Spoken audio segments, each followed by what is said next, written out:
بسم اللہ الرحمن الرحیم۔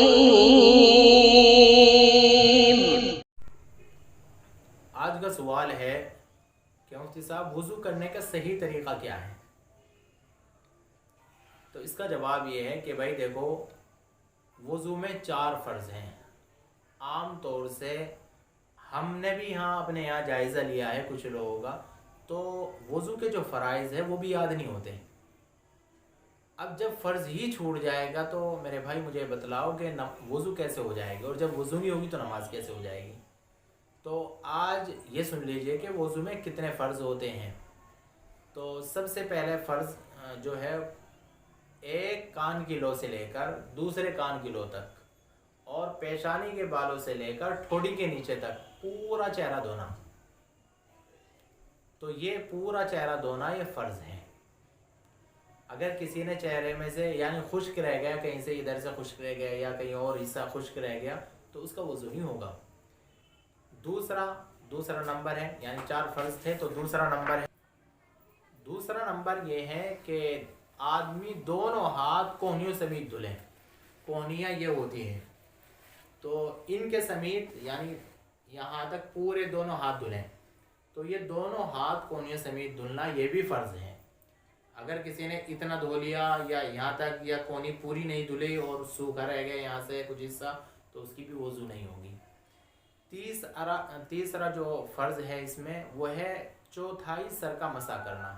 اب چوتھائی کس کو کہتے ہیں؟ پہلی بات تو یہ سمجھنے کی ہے، یعنی پورے سر کے 4 حصے کیجئے، آپ 4 جگہ اس کو ڈیوائیڈ کیجئے۔ تو اگر کسی نے ایک حصے کا بھی، مثال کے طور پہ ہم نے پورے سر کے 4 حصے کیے، یہاں آپ سمجھ لیں تھوڑا سا کہ ہماری یہ انگلی ہے، ہم نے یہاں اس کے 4 حصے کیے ہیں، تو اگر ایک حصے کا بھی ہم نے مسح کر لیا، مثال کے طور پہ اگر ہم نے اتنا بھی مسح کر لیا، تو ہماری وضو ہو جائے گی اور ہمارا جو فرض ہے مسح کرنا یہ ہمارا پورا ہو جائے گا۔ باقی وہ جو پورا سر کا مسح کرنا وہ سنت ہے، وہ میں انشاءاللہ اگلے دن بتلاؤں گا، کل بتلاؤں گا۔ تو چوتھائی سر کا مسح کرنا یہ بھی فرض ہے۔ اگر کسی نے مسح چھوڑ دیا یا چوتھائی سے کم حصے پر مسح کیا تو اس کی بھی وضو نہیں ہوگی۔